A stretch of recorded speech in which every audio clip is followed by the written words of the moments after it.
अभी जो हम देखने लगे हैं वो है कंसिडरेशन। ठीक हो गया। कंसिडरेशन क्या होता है? कंसिडरेशन में ये मतलब होता है कि something in return. Legal sense में क्या होता है?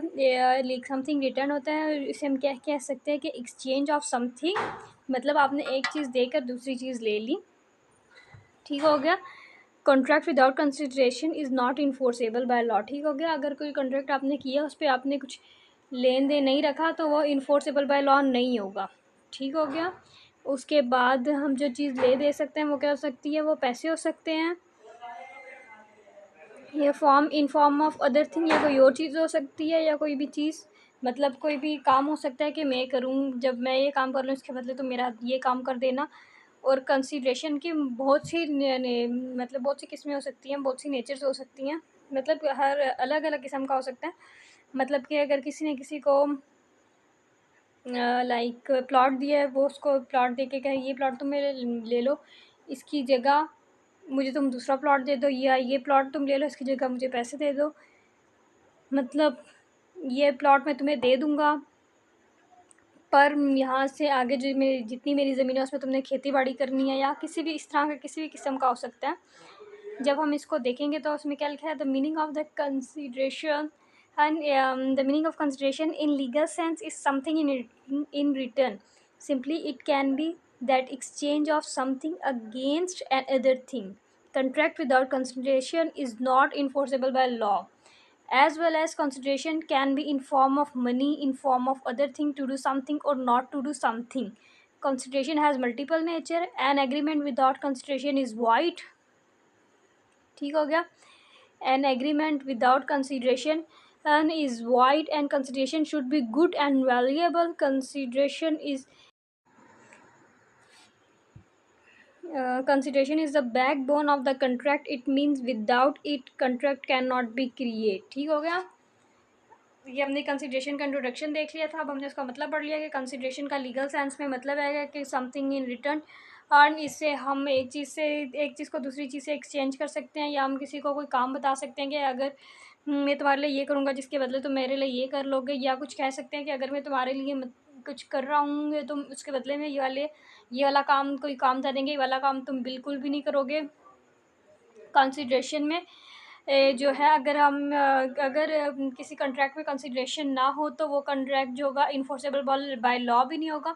उसके बाद हम डेफिनेशन कंसिडरेशन की देख रहे हैं कि क्या consideration is such a benefit which becomes a reason of the creation of a contract between the parties. क्या है? कंसिडरेशन एक बेनिफिट है जो कि क्या होता है कि क्या होता है, रीज़न ऑफ का क्रिएशन ऑफ अ कॉन्ट्रैक्ट बन जाता है दो पार्टीज़ के दरमियान में, कि ये रीज़न है, ये चीज़ है जिसके बदले हम ये कॉन्ट्रैक्ट कर रहे हैं। मतलब उसके बाद कंसिडरेशन क्या है? ऑब्जेक्ट है which can be in form of money. किस फॉर्म में हो सकती है consideration? In form of money हो सकती है, या कुछ करो या कुछ ना करो के इस हिसाब से बंदा कंसिडरेशन कर सकता है। अब जब हम कंसिडरेशन की टाइप्स देखेंगे तो कंसिडरेशन की 3 टाइप्स हैं: present consideration, consideration past consideration, या फ्यूचर कंसिडरेशन। मतलब कि अगर कोई प्रेजेंट कंसिडरेशन का मतलब है कि टू डू समथिंग, क्या टू रिटर्न समथिंग, मतलब कि आपने किसी को कोई प्लॉट दे दिया और वो आपको अभी पैसे दे रहा है। पास्ट कंसिडरेशन, अगर आपने पहले से किसी से पैसे ले लिए हैं और आपके पास पैसे नहीं हैं देने के लिए, या आपने पहले से ही बात तय कर ली थी कि मैं इसको अपना प्लॉट दे दूंगा, या आपने उसको बता दी थी, या जो भी, मतलब वो पास्ट वाले ज़माने में आपने काम कर दिया था पहले ही। कंसिडरेशन समथिंग रिटर्न, मतलब आपने कोई चीज़ उसको पहले ही दी थी उसके बाद में आप वो काम करें, और फ्यूचर में मतलब कि आप कोई काम करेंगे और उसके बदले में आपको समथिंग इन रिटर्न मिलेगी। ठीक हो गया। इसकी 3 टाइप्स हो गई हैं कंसिडरेशन की: प्रेजेंट कंसिडरेशन, पास्ट कंसिडरेशन और फ्यूचर कंसिडरेशन। ठीक हो गया। ये तीनों कंसिडरेशन है। तो हमने अभी तक क्या कुछ पढ़ा? पहले हमने इंट्रोडक्शन पढ़ा, कंसिडरेशन होता क्या है, फिर हमने उसकी डेफिनेशन पढ़ी, फिर हमने इसकी टाइप्स पढ़ी। ठीक हो गया। अब हम आगे देखते हैं।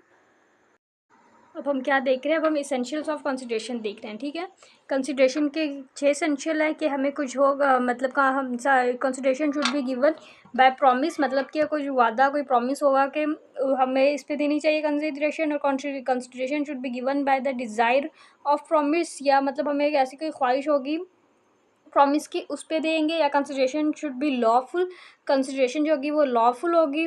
कंसिडरेशन शुड बी रियल, मतलब कि हकीकत में सच में जो बात होगी वो होगी। कंसिडरेशन में भी पास्ट प्रेजेंट और फ्यूचर कंसिडरेशन जो है या तो हम प्रेजेंट में भी दे सकते हैं, पास्ट या फ्यूचर में भी इसको कर सकते हैं। और it may be consisted of an act और मनी और अदर देन दीज। ठीक हो गया, या तो ये हम इसमें क्या देंगे, पैसे देंगे या कोई एक्ट करेंगे, या इससे हट के भी कोई चीज़ हो सकती है। ये हमारे 6 एलिमेंट्स हैं जो एसेंशियल्स हैं, जो क्या है क्या मतलब कि पहले हमने क्या कोई वादा है, उसके बाद वादा या वादे की ख्वाहिश है, फिर क्या लॉफुल है, फिर क्या रियल है, फिर प्रेजेंट पास्ट या फ्यूचर में किसी भी ज़माने में हो सकती है, और क्या है कंसिस्ट ऑफ एक्ट और मनी, मतलब कि हम कोई एक्ट करेंगे, हम पैसे देंगे या कुछ करेंगे तो होगा इसेंशियल। उसके बाद एक्सेप्शंस क्या है इन हालात पे, अगर हम समथिंग इन रिटर्न नहीं होती है। एक्सेप्शंस है क्या, लव एंड अफेक्शन, मतलब आपके किसी से लव एंड अफेक्शन, आप कंसिडरेशन नहीं है, अब इसके पैसे दे रहे हैं, हम उसका कोई काम कर रहे हैं या कुछ भी वो फ्री में है। उसके बाद कॉन्ट्रैक्ट ऑफ एजेंसी है, कॉन्ट्रैक्ट एक्ट में जब हम पढ़ते हैं कि इस पर हम कंसिडरेशन नहीं देते। वॉलंटरी सर्विस, अब वैसे ही आपने चलते फिरते किसी की खिदमत या किसी के लिए वैसे ही कुछ कर दिया तो वॉलंटरी सर्विस में आ जाएगा, उसमें भी कंसिडरेशन नहीं है। टाइम बार्ड डेब्ट, जब कोई चीज़ टाइम बार्ड डेब्ट होगी उस पर भी कंसिडरेशन नहीं है। कॉन्ट्रैक्ट अंडर सील, जो अंडर सील होगा उस पर भी कंसिडरेशन नहीं है। एक्सटेंशन इन टाइम लिमिट बढ़ जाएगी, आगे चल जाएगी तो उसमें कंसिडरेशन नहीं है। अनलॉफुल कंसिडरेशन, इसके बाद हम क्या देख रहे हैं, केसेस ऑफ अनलॉफुल कंसिडरेशन वो कौन से हैं।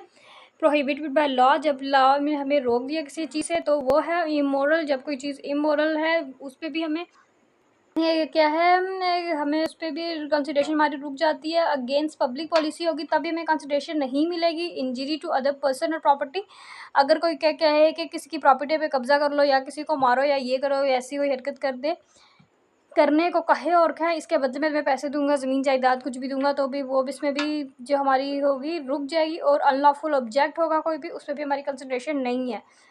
उसके बाद हम क्या पढ़ेंगे, इसके बाद हम कंक्लूजन पढ़ेंगे और हमारा इतना ही कंसिडरेशन का सवाल था। इसेंशियल्स हैं, इसके एक्सेप्शंस हैं और अनलॉफुल कंसिडरेशन कहाँ है, बस इतना सा।